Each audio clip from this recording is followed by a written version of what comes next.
नमस्कार दोस्तों, एक बहुत ही बेहतरीन सूचना आ गई है। जो भी अभ्यर्थी नेट की तैयारी कर रहे हैं, उनके लिए बहुत ही अच्छी सूचना है। और वो सूचना क्या है देखते हैं कि पसंदीदा विषय में नेट पास कर बन सकेंगे फैकल्टी। तो जो पसंदीदा विषय है, उसमें भी अब हम नेट दे सकते हैं। और वो क्या सूचना है, पूरी सूचना देखते हैं कि विश्वविद्यालय में फैकल्टी बनने के लिए अभ्यर्थी अब अपनी पसंद के विषय में नेट परीक्षा दे सकता है। यानी अभ्यर्थी को जो भी अपना पसंद का विषय है, अब उसमें वो नेट दे सकता है। नेट परीक्षा के लिए अब स्नातक और स्नातकोत्तर के विषयों की अनिवार्यता खत्म कर दी गई है। पहले क्या होता था दोस्तों?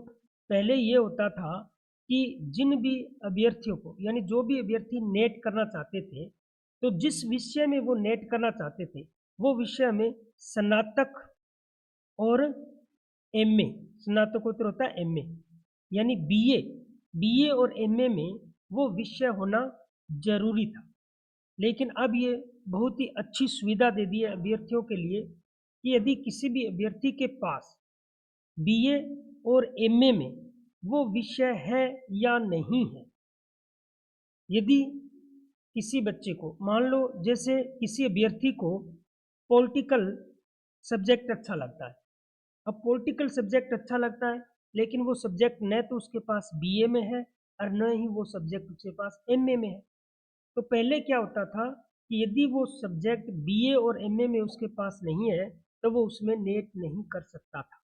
यानी वो सब्जेक्ट बीए और एमए में होना अनिवार्य है। लेकिन अब ये अनिवार्यता खत्म कर दी गई है। यानी स्नातक और बीए में विषय कोई भी रहे हो, अभ्यर्थी परीक्षा देने के लिए अपने पसंदीदा विषय को चुन सकता है।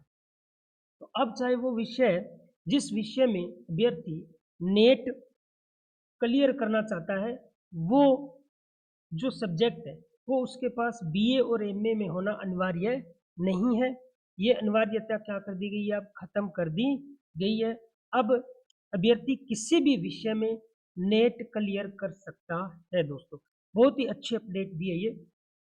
केंद्रीय शिक्षा मंत्री धर्मेंद्र प्रधान ने सोमवार को यूजीसी विश्वविद्यालयों और कॉलेजों में शिक्षकों और शैक्षणिक कर्मचारियों की नियुक्ति और पदोन्नति के लिए न्यूनतम योग्यता और उच्च शिक्षा में मानकों के रखरखाव के लिए उपाय विनियम 2025 मसौदा जारी किया, जिसमें अभ्यर्थियों के लिए यह सहूलियत दी गई है। तो अभ्यर्थियों के लिए ये बहुत ही अच्छी सहूलियत दी गई है।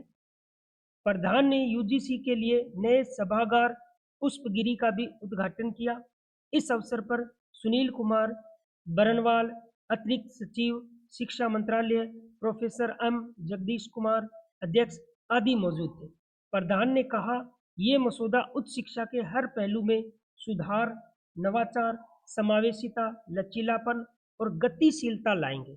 मसौदा विनियम 2025 को फीडबैक, सुझाव और परामर्श के लिए सार्वजनिक डोमेन में रखा गया है। तो बहुत ही अच्छी सूचना दी गई है।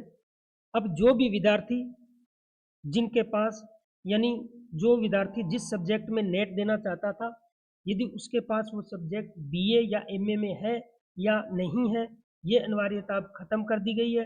अब वो अभ्यर्थी किसी भी सब्जेक्ट में नेट कर सकता है। शिक्षकों के शैक्षणिक कर्मचारियों की नियुक्ति पदोन्नति के लिए नया मसौदा जारी। तो ये बहुत ही अच्छी सूचना है दोस्तों, जो मैंने आपको ये दे दी। तो वीडियो को ज़्यादा से ज़्यादा शेयर करें ताकि सभी अभ्यर्थियों तक ये सूचना मिले, और हमारे चैनल को सब्सक्राइब भी करें दोस्तों, ताकि हर एक सूचना, जो भी अपडेट आती है, वो आपको समय पर मिलती रहे। तो धन्यवाद सभी का, राम राम।